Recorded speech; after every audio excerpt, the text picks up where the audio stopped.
Hi there, and welcome to the Mimic Chest, a secret monthly podcast we do for patrons only. Exclusively for patrons, except for when it isn't.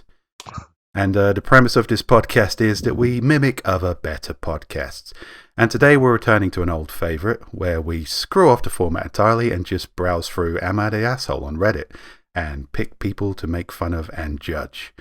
It's what we like to do. Speaking of assholes, who do we have with us today? Myself, Steve Weverill, Robert Bevan, and a newcomer, you may have heard of him, the only surviving member of the Gorecore 4, Stone Cold Iain. Hey, how's it going? Hello, friend. Stone Cold Iain is the person who writes our theme tune. So if you've heard of theme tune, you must have heard the theme tune. Fuck off, you've heard the theme tune. Anyway, he wrote that. So anyway, let's not dally. Let's get straight into the Schneiden. I'm going to start us off with an easy one, just to warm us up. Am I the asshole for calling my family's dog fat? My mom and dad divorced when I was young. My dad remarried and had 3 kids, 15, 13, and 10. They have a lab pit mix who's older now and gained a lot of weight. I have no idea why the children are being included in this, but we'll see. I don't know their family history. No, I don't. It's the story. I've not really read these stories before, and I realize I'm interrupting partway through. Is that acceptable on this? What, interrupting? Yeah, it's practically fucking required, mate. Excellent, because it's the signal to noise ratio that I've noticed on these questions is outrageous. There's a lot of noise. But often you'll find a little hints of where they're coming from in what you think is pointless noise. So you have to savor this pointless bullshit. It gives it necessary flavour. Bear with me. Right, okay, cool. So, yeah, you have to read every bit of bullshit they put on the page, is what I'm saying. A couple of years ago, when I came to visit for Christmas, I, 27, female, jokingly called the dog fat. They put him on a diet, but he eventually gained back all the weight. Recently, when I went to visit, I jokingly called him a chunky boy and said he needed to go back on that diet. My dad reluctantly agreed.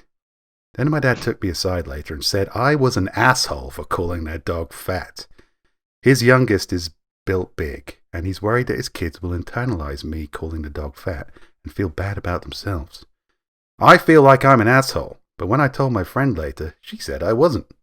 The weight is bad, especially on an older dog's joints, and they need to help him lose weight. So, am I the asshole?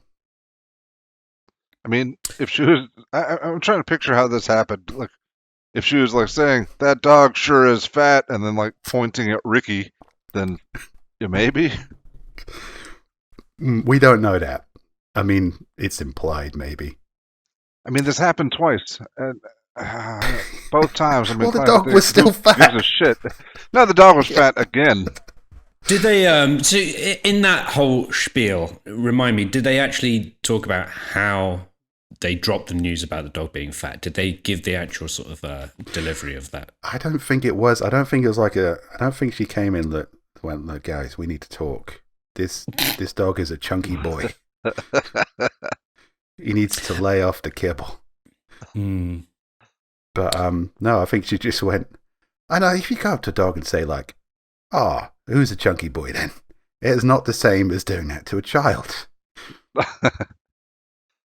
I mean, I am a chunky man and once a chunky boy, and in the 80s, you absolutely did do that to children all the time. And it's probably not helpful, but I don't think, and I'm not an expert, but I don't think that dogs are people. And I don't think the dog is, I think the dog was fine. He probably went, who's a chunky boy? And the dog probably thought, me, I'm a chunky boy. This is... I don't know what a chunky boy is, but... Yeah, I don't know what you're saying. I'm just glad you're paying attention to me. And I'm glad I'm not in the wilds fighting wolves. The chunky boy is a luxury for dogs. Who are the protagonists and the antagonists here? You guys are the authors. So you got the person themselves, right? We're the experts. You got the dad. We've got the dog. Yeah. And that's pretty much it, right? Well, there's the fat kid. Yeah, the dog is always the protagonist in any situation. That's the first thing you learn as a writer. The dog can't be the bad guy, and nothing must happen to the dog. Right. I Unless you're kind of Bevan. think they're all assholes. Like, we can get to that later. We That's haven't. usually the case. Yeah. It's normally where we're going to. Yeah, I don't know. I mean, I don't think the dog's being victimized. A dog can't, it doesn't have human sentience. It thinks. I mean, I have a cat that's a bit chunky. If I say to the cat, you need to go on a diet, the cat will be like, fuck you, I'm going to shit on your floor. Feed me. And I'll say, you have food in your bowl. And the cat will say, feed me, or I will go to your neighbor and your neighbor will feed me, or I will kill a bird. The cat doesn't say this to me, it conveys it in body language and familiarity, but I wouldn't say it to a kid. I'm just like, there's the dad is trying to say here that you are openly calling the dog fat, and our chubby little boy is taking this personally. Yeah, well, that's the crux of it. It's I mean, if it was just the dog, yeah, I don't know. Dad sounds like a bit of a weirdo, but yeah, he thinks that I don't know, like maybe she's using the dog to talk about the fat son. She doesn't sound that subtle to me. Did the dad take the person aside out of earshot of the dog? Is that why they said that they took him aside to talk about it? Yeah. Well, presumably out of earshot of both the dog and the child, I would think, if you're going to be fair. Oh, okay, right. That makes more sense. Look, I don't want Rex to hear us. And dogs have really good hearing. Come out to the shed. No, I think it was like away from the child. They're worried that by her pointing out that the dog is a chunky boy, jovially or not, which is like, apparently, she was saying it like, who's a chunky boy then, but this dog needs actual intervention for the good of its health. And she wasn't saying that to the child, but I was recently reading that with some literature being rewritten recently, that they were replacing there's a character in one of the Roald Dahl books who's they're now referring to as enormous instead of fat. Is it they've reversed this similar kind of thing? I know what you're they've talking reversed about, this. Yeah. Yeah. Enormous is supposed to be better. Apparently so. It seemed like a bit of an odd choice. Well, let's get this out. Roald Dahl hated children. He did not like children at all.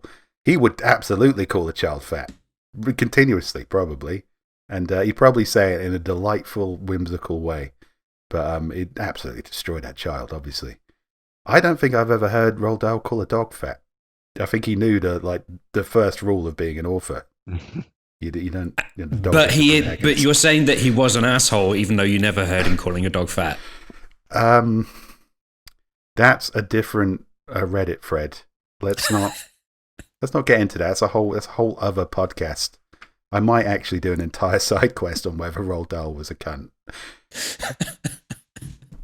I mean, he was, but at the same time, what a writer. Which in my own personal value system means it's entirely fine. So what animals would it be okay to call fat without it being a question? I think it's okay to call any animal fat because A, they don't understand you. If you're saying it in like a really angry voice, like bad dog, except you say fat dog, it's like you're going to upset the animal. You should get off the sofa. But if you're pointing out, yeah, I mean the dog wants to be on the sofa. But I suppose an animal, you're responsible for the animal that can't really regulate its own feeding. It will just eat till it throws up. That's true. Yeah, they do just keep going, don't they? And that's the thing. I was wondering if it's a bit like sort of vegetarianism versus pescatarianism, where it's okay to call a fish fat, but not a mammal or something like that. You can call a fish whatever you like. Honestly, mate. Sometimes I will just go down to a pond and just fucking let loose. But no, leave fish out. If we can do and say anything we want to fish. I'm going to throw snakes in there as well. I know that will upset a lot of our listeners, but I will insult a snake. I will do that. What about penguins? Like you point at other birds and say, "Why can't you fly? Because you're fucking fat." Well, that's scientifically true. It would be rude to point that out to a penguin if it knew what the fuck you were talking about. And also, if nature's going to make a little chicken in a tuxedo, you got to expect it to be made fun of. That's just, I feel like that's unfair if there are consequences for insulting penguins. It feels like a setup. It feels like a trap. It's certainly okay to insult a penguin, I've decided, but calling a penguin fat, you can do it, but you shouldn't, because that fat serves a good purpose out there in the cold. Absolutely. And for swimming and all that sort of stuff. Advantage. Well, What reason does a pet dog have to be fat? Because it's great. I mean, we're just deliberately being mean, though, so, penguins are fair game. If we're just deliberately being mean, I don't think it matters if science is on our sides or not. I don't want to say anything controversial, but again, as a tubby little boy, maybe I should have laid off the cookies. But, you can take that personally as a human. We've got all sorts of other things to worry about. Like, there's not a dog out there who's looking on the internet going, oh man, all these dogs are like size 8. All these dogs are like super skinny. They're all like greyhounds. A dog doesn't look at a greyhound and feel bad about itself, Dogs don't do that. Humans do. So it's different. My granny shouldn't have called me fat, is what I'm saying. But I may have a fat dog in this fight. A chunky boy? No, Would that be all right? She probably should have called me that. It doesn't matter if she's an adorable old Scottish lady. Some things stick. Like butter to my midriff. Tasty, tasty butter. Tasty, tasty butter. Look, the fact is, I'm a human being. I know the choices I make and I deal with the consequences. Dogs, not known for their foresight. So I think it's okay to call dog fat, and I think that the child taking that personally is maybe something that the dad is projecting onto the child now, which means maybe the dad is the asshole. It's like, hey, stop calling the dog fat. You're making little tubby Jimmy feel bad. Well, and Jimmy's thinking, well, I didn't feel bad until just now. I didn't have a complex until just now, Dad. Well, fat shaming dogs aside, I don't think the kid was picking up on that at all. I think that's something you would teach the kid to pick up on. And I think the dad being weird about it is probably more of a problem than pointing out that the dog might need medical intervention in a funny way. Maybe yeah, because, she even said the dad, reluctantly agreed? Yeah, she made a joke, and the dad was like, yeah, we probably need to go see the vet and get some advice on this. But the dad's taking it way more seriously than the woman was. And the woman, what was the relationship again between the woman and the dad? What was that? Daughter, father. It doesn't really say much about their relationship other than... And then there was another kid as well. There were 3 other kids. My dad remarried and had 3 kids. So there we go. Oh, right. My dad got a new family, and she's from the OG family. She's coming in there, making fun of their dog. And where is the other mother in all this? Because I reckon I think the other mother might have been putting pressure on the dad. Yeah. If she says one thing about Ricky, I'm throwing her out of this fucking house. She's got a problem, and if she projects that onto my precious round little boy, I will end her. So maybe the dad's doing this to save his relationship, because it does seem like a weird leap to me. Like, hey, the dog's a roly-poly doggy. Yeah, don't insult the dog. I think I've identified the assholes in this story. It's the dad's parents-in-law. So the parents of the new wife. That's the root of all of this. You cannot possibly have extrapolated that from this information. What am I missing? Well, why not? Well, because you can. Possibly you can, because you just did. Like, her parents grew her up to, start mixing all of this up. I think... Look, I'm going to be really controversial again. I'm going to say there's a difference between pets and children. And I don't think you should concentrate. I don't know, a lot of people do humanize their pets and treat them like another child, like a brother. But I don't think a child should grow up thinking the dog is its brother. That's not the case here, though. This all comes down to... even the father doesn't give a shit about the dog's feelings. This all comes down to whether or not she intended to... insult the child. insult the child or give by the means child a of... complex. Yeah, right.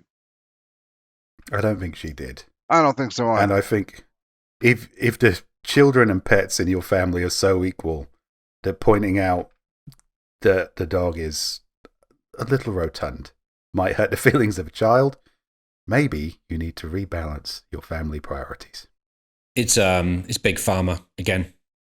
You can't just go to Big Pharma every time. Oh, sorry. We normally save that till like 3 in after I've had about 2 more beers. No, I think again it's the dad's fault because the dad should be teaching the child that he is not the dog, and he shouldn't be taking his self-esteem cues from the dog. I think the daughter's an arsehole. I think the dog's an arsehole. I think the dad's an arsehole as Oh, well. whoa, I think whoa, whoa. we're arseholes. I think everyone in the chat's an arsehole. Again, All the patrons are arseholes. This is usually how we finish the podcast. Oh, sorry. You're peaking too early. Sorry. I'm new here. Asshole. You asshole. And you can't call the dog an asshole. It's like number 1 author, unless you're up at Bevan rule. Yeah, I was going to say, I would call the dog an asshole. Absolutely. Just to piss off my readers. Yeah. It's not a traditional route to literary success, but by God, it's his way. Okay, so that was a little warm-up. I just thought we'd just make fun of a dog's health problems and a dad's paranoia to ease us into this.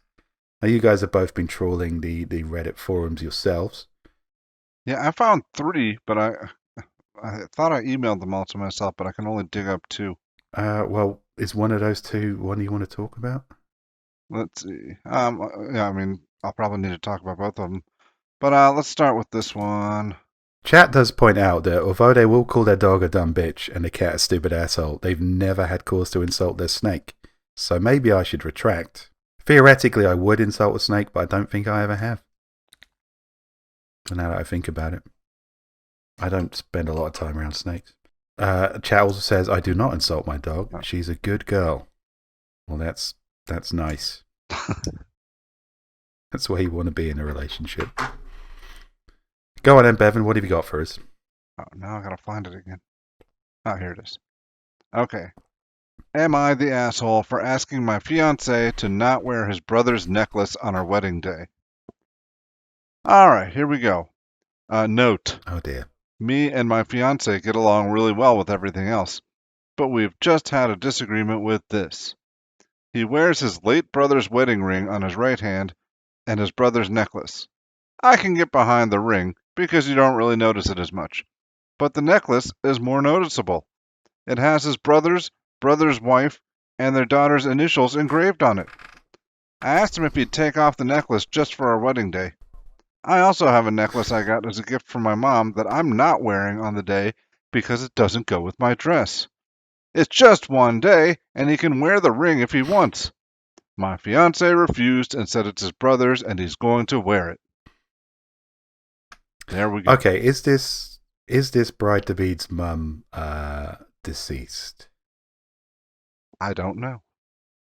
Well, she doesn't say. That seems like pertinent information.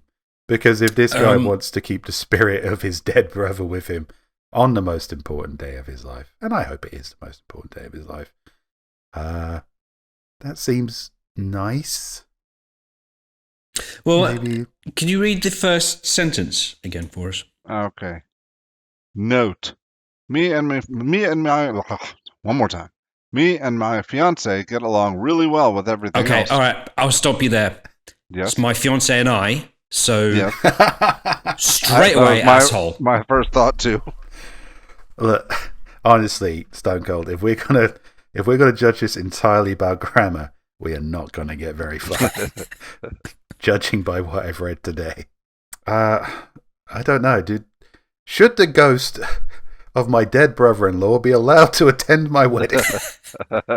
Is how I'm hearing this. Maybe not the honeymoon. Maybe take it off for the wedding night. But I mean, didn't the author actually say it's only one day? Yes. So by their own logic, it's like, hey, it doesn't really matter. Yeah, but it's not like she's saying like, you know what? It's fucking Tuesday. Take it off for a day. You say like, it's our wedding day, a very special day for family and us. and your dead brother's not invited. Is how I'm interpreting this. Yeah, these people are going to get divorced, so who gives a shit? Agreed. Yeah, it's not going to last, is it?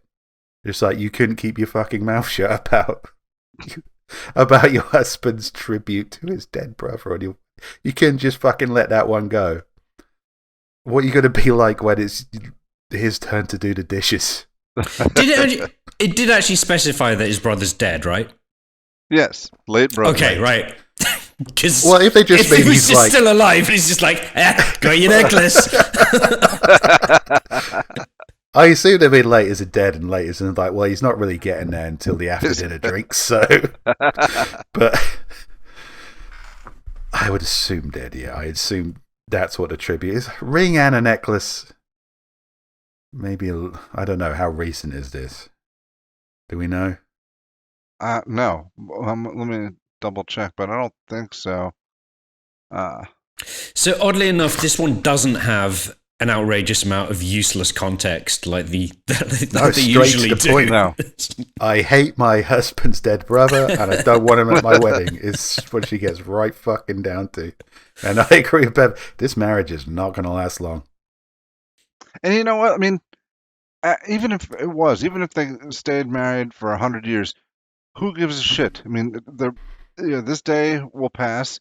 Nobody is going to look at these videos or pictures. Who cares? Well, they might. She No, they will, won't. definitely. Just looking at going, look at that fucking She'll necklace. force other people to, but Yeah. Can you believe he they'll wore give it a that passing necklace? glance. Drink. Chat says, leave her at the altar and marry the lady with the fat dog half-brother. Well, that's great advice, but that doesn't really solve the problem of who is the asshole here, which I think we probably solved as soon as Bevan was done talking. It's a good one, but this might be a quick one. Chat, weigh in. I don't believe in ghosts, but, if you're just kind of like, just in case, it's like, this woman is now haunted as fuck. If she's like, take your fucking sacred necklace tribute to your dead brother and don't wear it on this special day, I hope ghosts exist, and she gets haunted as fuck.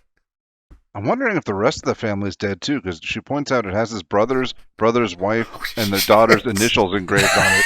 Oh no!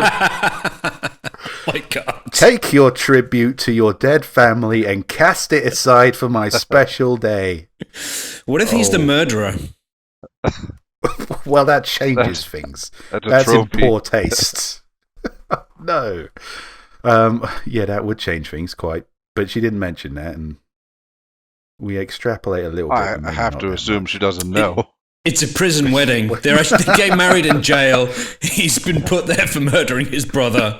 And he's just like, I ain't taking this off. My fiance killed his family, but that's not the problem.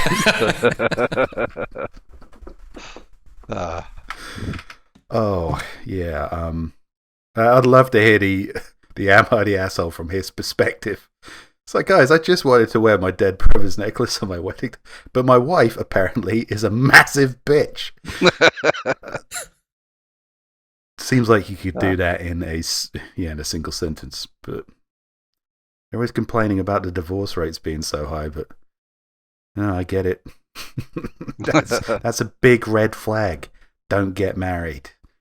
So not only am I calling the bride to be an asshole, I'm suggesting that that maybe this union shouldn't happen.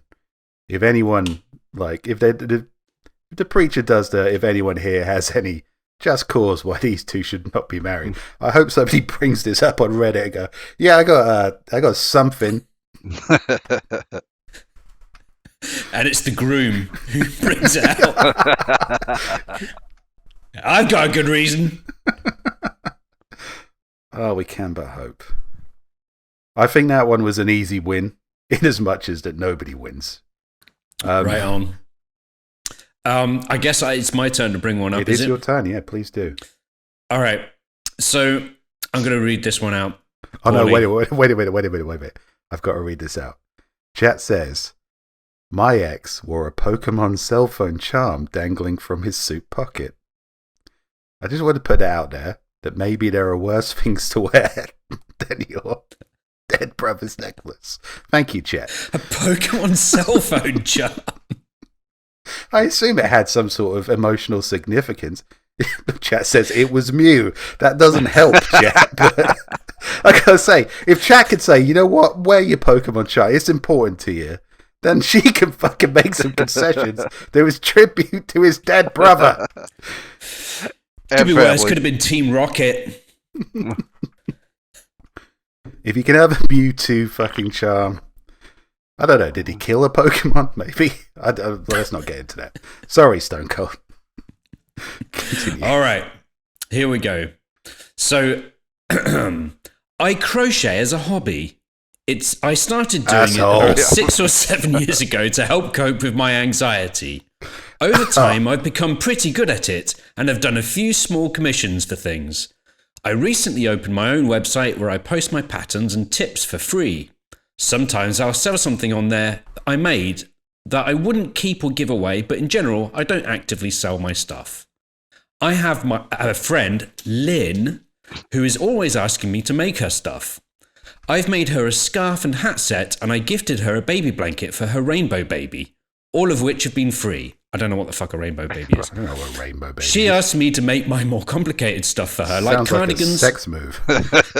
large amigurumi toys. I am not an amigurumi person. I don't know what that is either.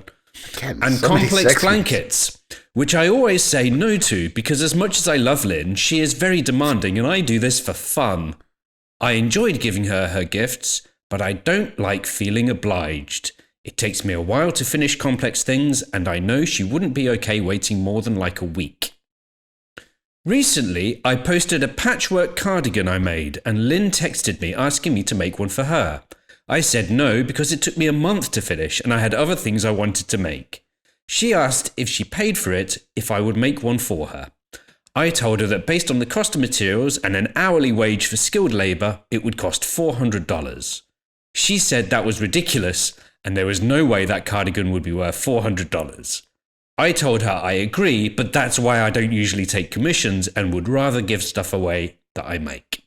She told me I was being greedy. Realistically, if I took a commission for this cardigan, I'd charge like $75, three times the cost of materials, and give a 2-month timeline, but I wanted to deter her from asking again. Am I the arsehole for quoting her such a high price? Now, before we start this, I've just been reliably informed by chat that a rainbow baby is a baby born after a miscarriage. So I'm definitely the arsehole. But continue on to your point. Let's run down the facts here. She makes gifts for people with her crochet skills. Someone wanted her to make something very specific for her. The same person she'd given free stuff to. She didn't have time to do it. Well, she had time. Like, what if I pay you? So like, want to spend her time, doing that. Yeah, well, that to me means you don't have time because yeah. you want to do other things with your time. That's fine. Yeah. She said, "Okay, well, if you're going to pay me for this kind of work, it would be $400 for a cardigan."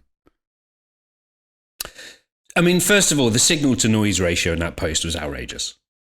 Massively, yeah. I mean, that whole the whole rainbow baby thing turned out to be like a massive mood killer.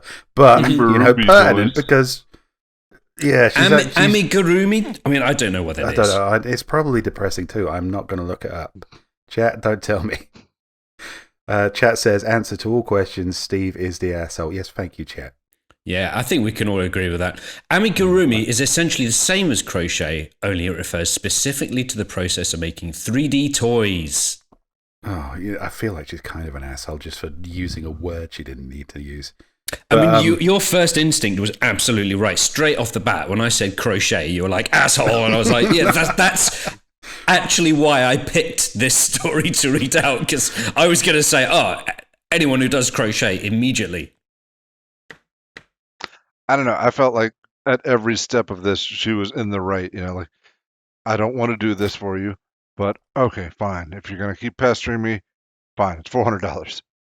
And, oh my, how dare you? And, fuck you. I didn't want to do it. I'm trying to explain this to you. Yeah, I kind of agree with you, but then again, who the fuck pays $400 for a cardigan? No one. Nobody. The point is, she didn't want to do it. Yeah, but she could just say, like, no, I don't want to do She it. did. She did. Yeah, just keep on saying. Like, I don't have time, I don't have the energy to do it. I'm sorry. Not like, okay, I'll do it. I feel like $400. I feel like the $400 thing is, a demonstration of how much time she would need to put into this in a way that perhaps this other person could understand, because she's not understanding it, Okay. the way that she's been presenting it before. But put it like this: if the other person had said, okay, it's going to take some time for me to get the money together, but okay, I'll give you $400. You'd be like, you're going to pay $400 for a fucking cardigan? Yeah. It's like, was it made by Jesus? Did Jesus crochet this cardigan? No, because Jesus isn't an asshole. And chat, I know a couple of you said you crochet, but I'm not changing my opinion on this. I'm only joking, chat. I'm not saying everyone who crochets is an asshole. It's just a reactionary opinion from a tired old man. I am. Right. Yeah. You're the guest. You'd feel free to insult as many people as you want. Yeah, I mean, I think they're both arseholes in this case. Yeah, it's kind of pushing someone to make you something after they've already made you some delightful free things in your times of stress and need. As like a gesture of goodwill. Somebody using their talents to make you something special. That's lovely. That's great. So the person asking is an asshole. But that whole kind of like, well, if I made this for you for real, it'd be $400. No one pays $400 for a cardigan. That's the point. Yeah, I know you're saying it's the point, but it's like, can you imagine? Like, I made you a scarf. Oh, really? How much does it cost? Like $100. Like, okay, well, I'll just wrap some burlap around my neck because fuck you. No, this isn't. This was something she felt was necessary to do after being badgered over and over and over again. It wasn't like, hey, I made you this cardigan. It's yours for 4 easy payments of $100. She didn't want to make the cardigan. Yeah, I don't know. I'm team. Okay. Whatever the fuck her name is. But I can see Team how Crochet. that'd be Team Crochet. You're Team Crochet, right? What a team to be on. Team Cats and Crochet, chat. That's where I am, just in case you know where my heart really lies. I love you. I love crochet. I love cats. If you love necklaces. You love fat dogs. Love fat dogs. If you show me a picture of a fat cat, in a bundle of crochet, I will delight at that. That is my official, very real stance on the subject. I don't know. I just kind of like, if it's a transaction and you put a price tag on it, then it's no longer a kind of like hypothetical fuck you. It's kind of like, this is my rate. Do you want to pay it? And no one is ever going to pay $400 for a cardigan. So it's kind of it kind of strikes me. You're saying it's a deliberate dick move because she's been a dick. I'm saying not even a dick move. It's just, here's the reason I don't want to do this. Yeah, but I've told you several times I don't want to do this. No. Yeah. I don't know. We're talking in circles here. We are talking in circles, but that is largely what the podcast is and always has been. Yeah. I think she could have just said, like, I don't want to fucking make it. It's like, she did. That's the problem. She said no because it took a month to finish and she had other things she wanted to make. And then the second person said if she paid for it, I would make it for her. So, yeah, it's one of those things. This is a second person? Well, there's two people involved. It's not just one person talking to themselves and making a cardigan for themselves and charging themselves $400. I'd like to see that. I mean, that'd be great. I mean, it's really easy to pick who the asshole is there as well. It's either you or one of your split personalities. But the thing is, if she crochets for fun and she's just going to be crocheting things, you can't say like, and somebody says, well, I'll pay you for it. You'd be like, either be like, no, I don't want to do it, or yes, I will do it. You wouldn't say like, well, theoretically, my time is worth $400 because practically it's not, because no one's going to pay $400 for a cardigan that you might make anyway for fun. This is not like kind of like an exceptional artist making something fucking incredible. They're not carving like the statue of your face out of a rare tree. crochet's a skill. Crochet's an art. It's not that valuable. Like, I never let my granny make a scarf for me and then go, "Do you like that? Yeah, that's worth $500 of love." You ungrateful fat child. All right, well, let me try it this way, Steve. You're a writer, Steve. You're a writer. I got this great story idea. Would you write it for me? And you say, "No, I can barely write my own fucking stories." Oh, come on, man. You're a writer. I love your writing. Write me a story. No, come on. 4. Write me a story. Come on. Name your price, Steve. Name your price, Steve. No way. I got no, to badger you. You had to tell me no a few more times. Okay, no, I can't. Write me a story. How about I just I tell you a story? No, I want you to write one. Oh, okay. Well, I can't. My fingers hurt. All right. What if I pay you? Let me see. What's the story? What's your experience? And what kind of market? I've sent you several emails. You know my idea. It's Oh yeah, that's right. You did. Okay, let me bring up a Google search of what's expected for. Let's call it your screenplay, and we'll say, or a comic book, because that's an easy one. What is the going industry rate for a comic book? And because I'm not an industry professional, I will half that, and that is $30 a page. Okay. You see how reasonable that sounds? All Other right, than £400 for a fucking cardigan. All right. Well, how much is the screenplay? $30 a page. What were we talking about? 120 pages? Wait, what's the story? Is it The Cardigan? Yes. It is the cardigan. The cardigan incident. All right. So, what? That's like $4,000 something? Yeah, sure. For a stack of papers? Come on, man. Yeah, but how much do you buy or sell a screenplay for? Nothing. And how much do you buy or sell a cardigan for? Is the cardigan $5 to $15? I lost what we were talking about. My point is, you don't want to do this. There's going to be a comic book called The Cardigan. I want to know who the main characters are. Lord Cardigan. Lord Cardigan of Cardigan in Scotland. Yeah. Or there's a pub in Corby called the Cardigan, which is a really fucking rough pub. I can write you a fucking screenplay of that. Great. I can just go there. All right, let's do it. It in vomit. All right, done. Excellent. $400. Yes. I get 10% there. I just get 10%. Reasonable. You know what's not reasonable? $400 for a fucking cardigan. The thing is that they didn't state in the story is the size of the woman asking for a cardigan. She turns out to be 12 stories tall. Also, you know what, Steve? The Andre the Giant of women. Exactly. It's just literally the cost of materials. It's $400 in fucking yarn. Worth of yarn. Yeah.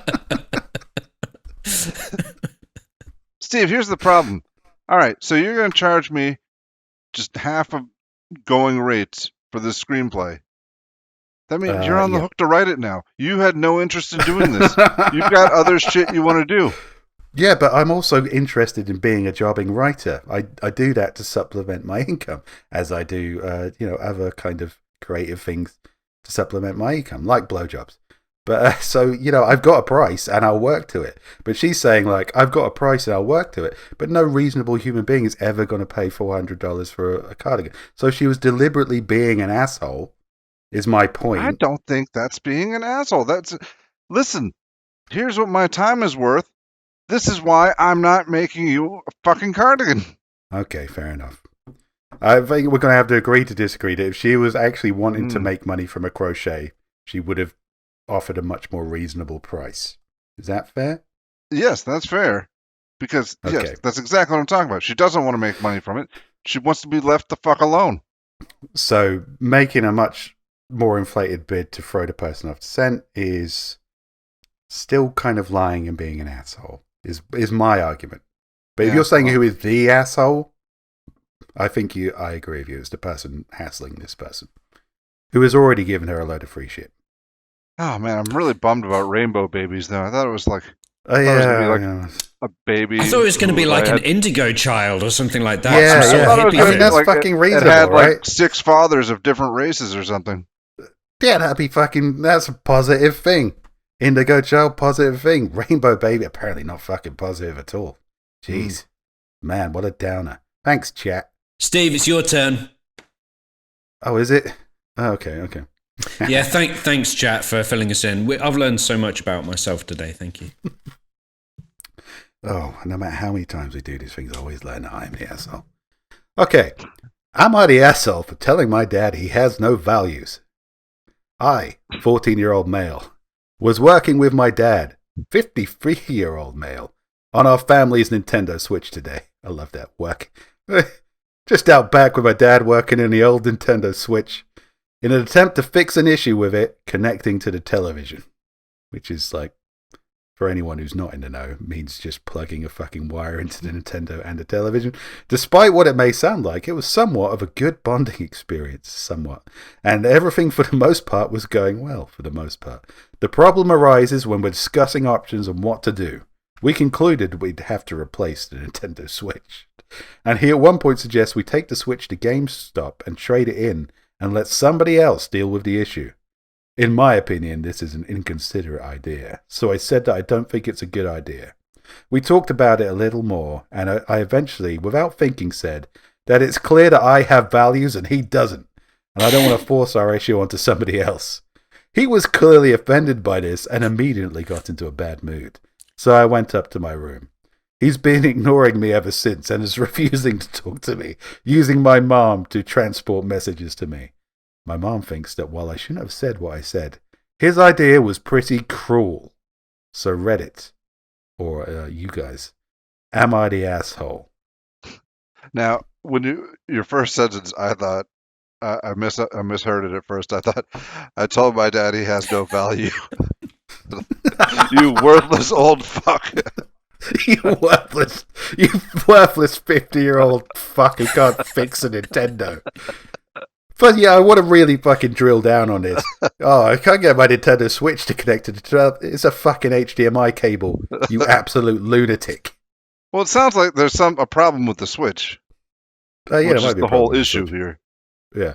Oh, even that, there's a problem with the dad, which, given his response to his kid calling him out, it's like, you're a 53-year-old man and you're giving your kid the silent treatment. If you can't destroy your child on an intellectual basis, then you probably can't hook a Nintendo I Switch can't up understand to a fucking how television. plugging a Nintendo into a TV can be considered a good bonding experience. Well, he is 14. That does speak to the general fatherhood capabilities of the dad in question, or maybe just He the had to stop beating him for a few minutes. Or it might actually talk more to the standard ingratitude of a 15-year-old Hey, kid, boy Junior, child. you're 14 now. It's time we got to know each other. Like, what the hell? Like, how long does it take to decide to introduce yourself Or it might to be. your kids? His dad's taking him out to baseball every other weekend, taking him to pitches. He tried to talk about his day. It's like, I don't think my dad really understood me until we tried to connect a Nintendo Switch. E.g. the thing I fucking care about. Which sounds like very 14-year-old male to me, so I'm going to go with that. I'm going to give the dad a bit of a fucking break there. I think maybe the dad's been trying really hard in ways that the kid doesn't give a shit about. But it's like, oh, wow. He tried to fix the Nintendo Switch. The one thing of value he's ever done for me. I'm not entirely sure what the argument was about him not having values. It's because he said he wanted to take the Switch back to the shop or something? To GameStop, where somebody else would unknowingly buy a okay, that's faulty because they're probably in a Nintendo country with Switch. no consumer protection like us Europeans. Take that, America. But but here's the thing: if you take it back to a GameStop, first thing they've got to do is, before they give you any money, they've got to plug it in and go, I can't hook this to the television, and I actually have done it correctly by the very simple process of putting the wire into the television. This Nintendo Switch has some flaws. I'm not giving you a good price for it. I'll give you. What if X amount for it." they went to GameStop? Because they will take a to broken. trade it in, and then the guy behind the counter takes it back to, okay, just wait here, we'll just test it before we give you the money. And then they hear from around the side the two GameStop employees shouting at each other, and one of them's going, "You've got no values!"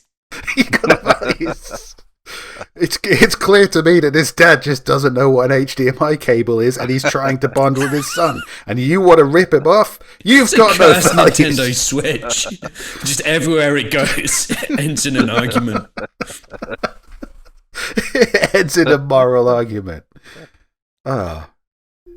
Yeah, well, that's the thing. If he took it back to GameStop, but I don't know if the dad knows this, because the dad doesn't know how to plug in a fucking Nintendo. So if you take it back to GameSpot and it's broken, they'll pay you for it, but they'll pay you like, this is broken and I can use it for parts money. I don't think either the kid or the father knows this, though. Yeah, but I think like as a 14-year-old kid, he has the responsibility of knowing this. He should know what a GameStop is and what they do. Whereas the 53-year-old dad should be like, we'll take it down to the game store for whatever it is they do there. And that's entirely reasonable because he is an old man. And the last time he dealt with a Nintendo, you had a fucking coaxial cable attached to it. That's what's something wrong with I'd a also TV. like to That's know the problem. Who paid It's for a this Nintendo? fucking CRT TV with coax. Yeah, He's got an analog TV from the just 80s. Like, he's just trying to slam the what is Nintendo this? Switch into like the to the top loading NES. He's just like smacking it. It's not working. you just blowing on it. Go away when it works. How do I make the Mario happen? But now he's been accused of being morally deficient by his 14-year-old, extremely privileged son. Yeah, that's why I wonder who paid for this Nintendo Switch. Do you know who's paid for that room that you've just They get stormed that up to? That's the dad. Yeah, that's the dad reply. That's still like, oh, I do have values. I value this Nintendo Switch at like $300 of my money, bitch. But I don't think I'd love to just say we go to like the standard dad reply, which is like, yeah, I'm going to frisbee this Nintendo Switch through the window because I paid for it. But no, he got really upset about it and stopped talking to his kid, and he's passing messages through the mum. I don't think he knows what the fuck is going on. I don't think he knows. Like, it's like, oh, we take the broken thing back. They give us some money for the broken thing. We buy a new one. I don't know. We have the same problem because I don't know what is going on. I don't know. I kind of feel sorry for the dad here. I think the kid is maybe a little bit. I mean, call me again and make a controversial opinion here. I think most 14-year-olds don't have like that much real world perspective. The fundamental flaw of all of these "am I the asshole" thing is anyone who goes onto the forum to say "am I the asshole" means that they generally don't know. Either they know that they're not the asshole, and then they're just like seeking, that kind of which means you're an asshole, Validation. or Yeah, they that's true. genuinely don't know if they're an asshole or not, which means that they're an asshole. Yeah. Well, I think in this case he's a 14-year-old kid, so he doesn't know. And I think he generally thought, wait a minute, my dad wants to take the broken Switch back to the game shop so they can sell a broken Switch to someone. Obviously not going to happen. That's not how it works. Well, and see, the I'm dad is getting- like, why is my son calling me a moral degenerate? I'm just trying to make his Mario happen. He's probably just trying to take it to the GameStop to get it fixed. See, you said Yeah. he genuinely doesn't know. Yeah. I was getting like heavy seeking validation vibes from this one. I think that the 14-year-old is seeking validation. I think the dad's definitely seeking validation. That's why he's I spending don't so think- much time on this. He just wants I to don't know, connect I think to he's his watching son. TV and the kid's like, oh, he's ignoring me. And this probably all happened over the course of 20 minutes while he was trying to Yeah. watch Columbo or something. I think there's a pretty solid through line here between all of these so far. The fat dog's an asshole, the necklace is an asshole, the cardigan's an asshole, and then the Nintendo Switch is an asshole. Yeah, the Nintendo Switch is the real bad guy. They can be a little bit of a prick about. I'm not going to get into my own connection issues. Look, the dad wanted to. He didn't want to connect the Nintendo to the TV. He wanted to connect to his son. It's That's all he poor. wanted. He tried shoving a Nintendo Switch up his ass. He's sitting there just blowing on his son. Why won't you work? Ah, No, the kid's the asshole. And he's 14 years old. He's allowed to be an asshole. So he's supposed to fine. be an asshole. I don't think He's anyone's an supposed to be asshole an in this asshole. case. They're just people. No, it's just quite an old dad trying to connect with his quite young son. Neither of them know how a Nintendo or a GameStop works. And the good news is he's 50 years old. He has no idea what a Reddit is or an Am I the Asshole friend. He's never going to find this. It's fine. It's fine. All right, let's move on to the next one. All right. Is it my turn? It is your turn. All right. What do I got here? All right. Am I the asshole for asking? Oh, no, wait. This is just a second.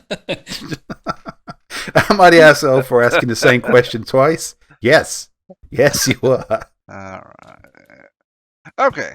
Am I the asshole for not wanting to? Here we go. Am I the asshole for not wanting to buy a house with my immigrant parents? Oh, no. Do I need to read on? Yeah, All right, just okay. carry on. Yeah, this is kind of a long one. I'm looking forward to seeing how this is going to be rescued by context. Backstory. I, 23 female, am the oldest child and daughter to my 54 female, 61 male parents who came here about 12 Oh years my ago god, I'm to give my asleep brother and I already. better education and opportunities. Yeah. Well, by the time you wake up, I might be finished. The American dream, so to speak. We are So to from speak. South Asia, one word, around India. As the oldest daughter, I, of course, have always had a lot of responsibilities, and I was always expected to be the perfect child. So I went to the college they wanted me to go to, close to home. I got a full ride, including housing. So my parents did not have that as a burden. I worked really. Sounds like she learned a lot in college. I worked really hard in high school, also expected of me, and the scholarship was my way of showing them gratitude for everything they've done. Everything in my life has been according to things my mom wanted me to do. My career, my lifestyle, my friends, no dating, / who I date, etc. I have never really had a problem with it until I did a few things without her approval. One, I got a cat when I was living in my college apartment. She absolutely You lost it. bitch. It was it was around COVID, and we were all told to evacuate and go back home as classes went online. My mom would not allow me to bring the cat as she was scared of my cat and concerned of what people would say. I ended up having to rehome my sweet boy, my roommate My took sweet chunky boy. him, and to this day, it's a heartbreak I will not get over. And then, Oh. indented paragraph marked 1. I wanted to start living on my own after college. That's when all hell broke loose. She brought up society and how females in my culture don't live alone. Regardless, I stuck with my decision and started living on my own. Well, for my mom, she doesn't approve, and it still brings it up as this could be viewed as a very shameful thing. We're over the halfway point. Come on. Oh, jeez. Come on. If Hold on. if you have not noticed the pattern yet, my mom cares a lot about societal opinion. Now moving on to the current issue. I have saved up enough to buy a home. During college, I worked 25 to 30 hours weekly while being a full-time student because I did not want to be financially dependent on my parents. So I have saved up here and there, and after starting my full-time job last year, I have enough to buy a home. The issue now is that my mom wants me to purchase a property that is big enough for all of us. Me, mom, dad, little bro. She wants me Chunky to pay dog. the mortgage. She wants me to pay the mortgage on the home while they pay for utilities. I should also preface that my parents already have a home of their own and their mortgage is $1,200. My mortgage would be over $3,200 if I got a house as big as she's wanting. She also wants me to pay most of the down payment, and she will not sell her house as she plans to just rent it out. I have told her several times that I do not want to live with her. Like I already helped them financially a lot. But I want to have my own property and continue to live on my own. She calls this selfish and emotionally blackmails me as to how families should stay together and how I am a bad daughter. I feel very, very guilty when she tells me these things. So am I a selfish asshole? Short answer, no. I mean, all right, your parents are traditionalists and they have opinions. Sounds like they've done a lot to help you and to instill you with hard-working values, which have paid off. You've done very well. But they're saying, like, we're going to rent our house and live with you while you pay the mortgage and we pay utilities. It's like, no, you're renting your house. You pay the fucking mortgage. So I'd accept that. It's like, you want to come and live in the house I bought and pay the mortgage and be like in the situation where you're the parents and I'm the child again, fine, if it pays for my house eventually. But otherwise, what possible advantage is there of I doing think that? this is I'm going to go with this is the more. cardigan here. I think this is more culturally nuanced than would first appear. I think it depends on which. Did they mention which country they moved from? No, It was I- South Right, Asia, 'cause- one word. I know they're a cultural, but we've tackled this before where it's like, I come from a cultural background, but now I'm in America, so fuck you. And that's fine. But the kind of like, even then, it's kind of like you move your parents in. So we made sacrifices for you so you could succeed, okay. But there's a limit to that, right? There's kind of like, there's a reasonable limit. Yeah, this isn't all just about money. She does not want to live with these people. Like that's I'm going back to the cardigan. All right, if you want me to buy a house and you want to live there, you pay You will rent. pay You me pay $400 for this $10,000 cardigan. a month. Yeah. That is how she pay for it. None of this, like, oh, we'll pay utilities. Fuck utilities. That's not a thing that's No, I'm screwed saying you. It's the mortgage. give them an unreasonably high rent to live there. You pay me $10,000 a month, and yes, that is the price I will allow you to live with me. Again, I'm going to go to the card analogy where you shouldn't make it appear that you're just a mercenary asshole. You should just say, I don't want to live with you. Yeah, well, And you can't just move into my house that I own. Skipping ahead a little bit because she's gonna say, "I don't want to live with you," and they're gonna come back, but I want to live with you. I don't want you to live with me, and it's gonna go back and forth. Yeah. Yeah, that's a real difficult one, right? Because it's there's this whole cultural thing going on, and I don't feel qualified to actually sort of talk to it into a big. But there is some difficult. They have expectations from their culture, but everybody does. And those people, they're old now. They'll be dead soon. And they're in America, fucking America, when anyone can ignore their parents, and by God, they should. Your dad can't connect a Nintendo Switch. You call out his fucking value system. What if this has all been one family the whole time? All of these different, all of these issues.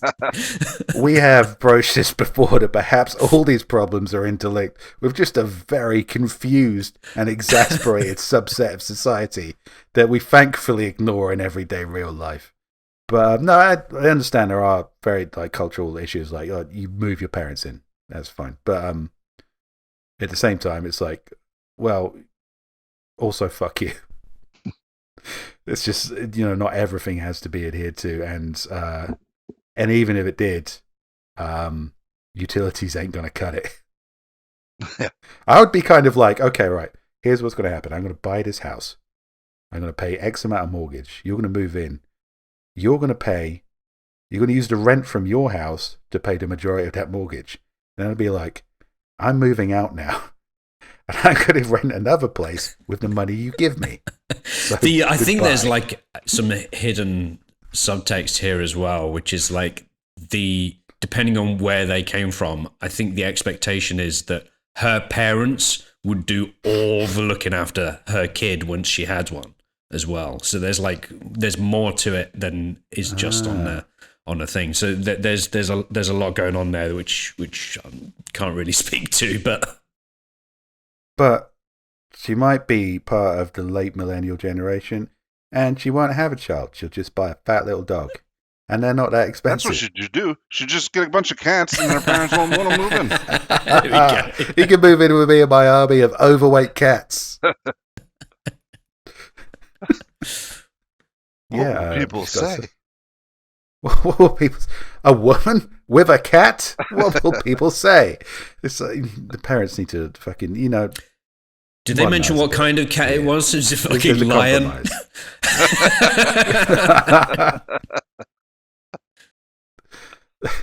It's just fucking walking around with a jaguar. People are going to say some weird shit about you. It's like, I'm American now, Mum. Yeah, it's the reason why our mum's petrified of the cat. It's this fucking tiger comes back. It's like, we're in a new country with a new value system. Now plug in my Nintendo Switch before my tiger eats you. I mean, it's all very feasible. I don't know, you say cultural nuances, but everything she's saying is like, all right, cultural expectations, but at the same time, they are just cultural expectations. And from a purely pragmatic point of view, she raises some very good points. Yes, the parents have made some sacrifices. Yes, they appear to have instilled some decent values in you, but it only goes so far. At the end of the day, it's kind of like, I prefer the Western values, where it's like, all right, well, you decided to have a kid, now I'm your fucking problem. we ready for the next one? We got time. We can do one more if you like. Oh, wait. Sorry. I was going to, I completely forgot to bring up the title. You get asshole points for bringing up my immigrant parents. You can get asshole points phrase that for writing 500 words when 50 would have done it. All right. Go on. This one is called the Regift Shamer. So you can we could just cut the noise out of the signal noise ratio and guess this one. Right. My family does a gift exchange. I've seen this episode of Seinfeld. My family does a gift exchange drawing each year for Christmas. We all reach into a bowl and pull out a name on a slip of paper. That is the person for whom we are going to buy a gift for the big Christmas get-together. I honestly hate this ritual as it is a bundle of stress to find something for someone you barely know, but we do it because the family always has. That's a bit weird, isn't it, to call someone in their family barely know? Ritual? And it's like you're all around getting a piece of paper out of a bowl. Yeah. I mean, this is a secret Santa. It's what we in the UK do to cut the fucking bullshit out of gift buying. Because it doesn't matter if you don't know him, because you get a secret Santa and it's like, all right, I got a piece of paper. You're getting whatever I already fucking bought. That's the reality of a Secret Santa. It's designed to eliminate the stress of gift giving. So in 2019, I drew the 60-year-old husband of my great aunt. I knew he and my great aunt were very well off and really neither wanted nor needed anything. I knew also that the budget we had for gifts of $50 max was not going to get him anything within his or her taste level. Since he did a lot of driving for his work, I found him a rather expensive set of tools to keep in his car trunk should he need them. He opened them during the party, seemed appreciative, and thanked me. This past Christmas, I saw my gift was from my great aunt. When I opened it, I immediately recognised the tool set I had given him 3 years before. Even the tape I had put on, part of a torn label, was there. I paused, broke into a big smile, and excitedly exclaimed that this was incredible. As when I bought her husband a set 3 years ago, I had wanted to get a set for myself as well, but the store had told me the set was discontinued and no longer available. I gushed that she must have gone to a lot of trouble to find one just like the one I gave him 3 years ago. Yes, I mentioned giving him a set 3 years ago many times. I then made a big show of running over, hugging her, and saying thank you. She and he just had odd smiles frozen on their faces. See, my great aunt has a reputation whispered behind her back of being incredibly cheap and regifting most of what she receives. That sentence didn't make any sense, but read as written. All the relatives had just witnessed me make a big production out of this one instance. My mum later took me aside and chastised me for what I did, as my great aunt was visibly embarrassed and had left very soon after the gift exchange. I just looked at her and innocently asked, what did I do that was wrong by thanking her for a gift I really wanted? So, was I out of line? Well, one, knowing you're being a prick and then denying you're being a prick is asshole behaviour. Yeah. Two, here's the thing. The Secret Santa setup, which I now just realised, I said, like, here in the UK we call it Secret Santa, but that's probably an American invention because it says, if like it was in the UK, it'd be like a Secret Father a Christmas. fascinating Father Christmas or something to that. Like, it would probably be called a random uncle or something. But yeah, the thing is that when she gave them that gift, they were like, well, I don't need this shit. This is a shit present and I don't want it, but I'm going to smile and I'm going to be polite about it because that's what keeps the system working, even though I will never use this gift so much that I can probably re-gift it 3 years down the line. But they kept up the pretense because this system takes the stress out of everything and stops everyone spending over $50. So it means everybody has an affordable, stress-free Christmas where everyone gets a present, even if you don't know them well. So for you to say like, oh, right, well, then I got the same gift given back to me. So I didn't want it. It's like, yeah, they didn't want it. That's why you got it back. But everybody smile and be polite because this makes things a lot easier for everyone. Yeah, I'm kind of leaning in the same direction. Like, I don't really drink. And, sometimes people will get me a bottle of wine, which is very nice. It's nice to have as a gift, and I appreciate that. And then I will usually re-gift that wine to someone else for whatever occasion comes along. But what I don't do, and I should do probably, is keep a note of which wine did I get from which person, because there's a really good chance I'm going to give it back to the person I got it from. Yeah, but you are giving them an older and therefore more valuable bottle of wine.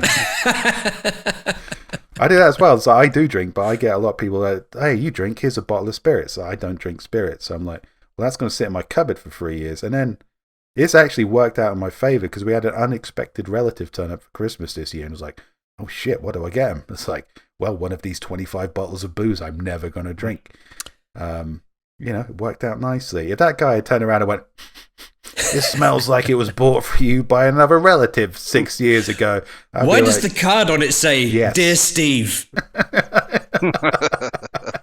Because I am very dear to you.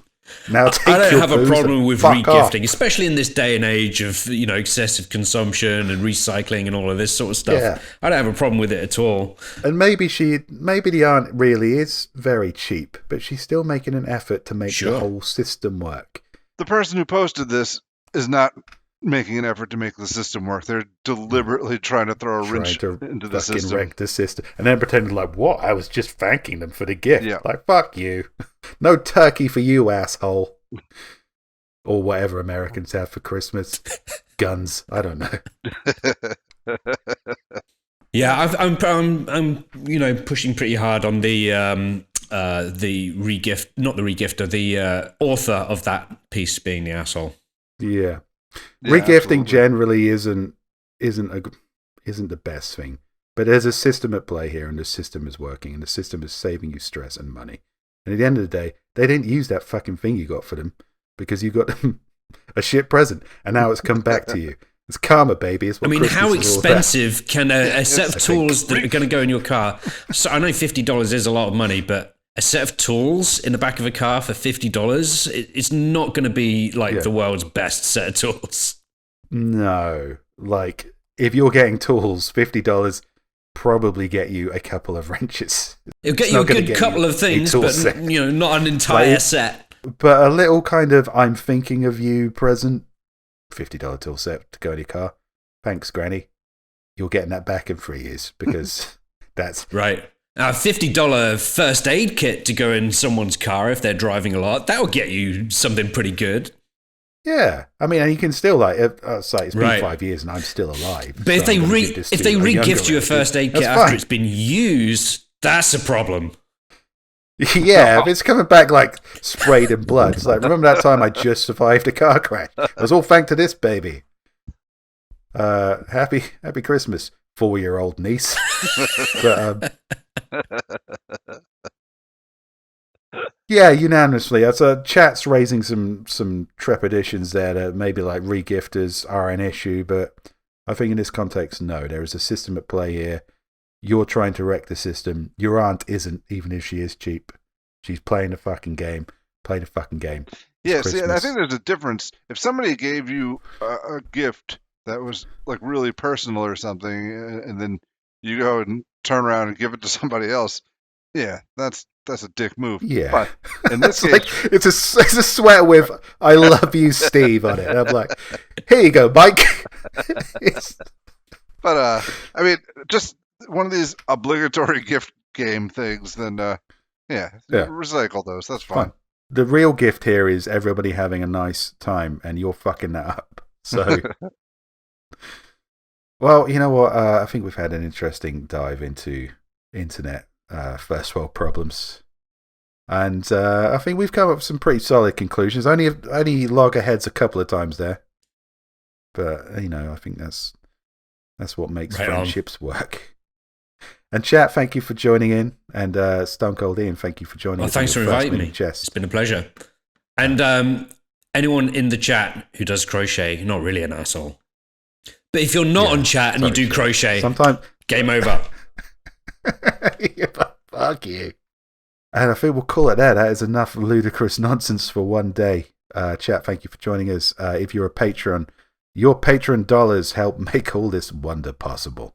And we really do thank you for your indulgence and hope you appreciate this pointless faff from the internet we have brought you.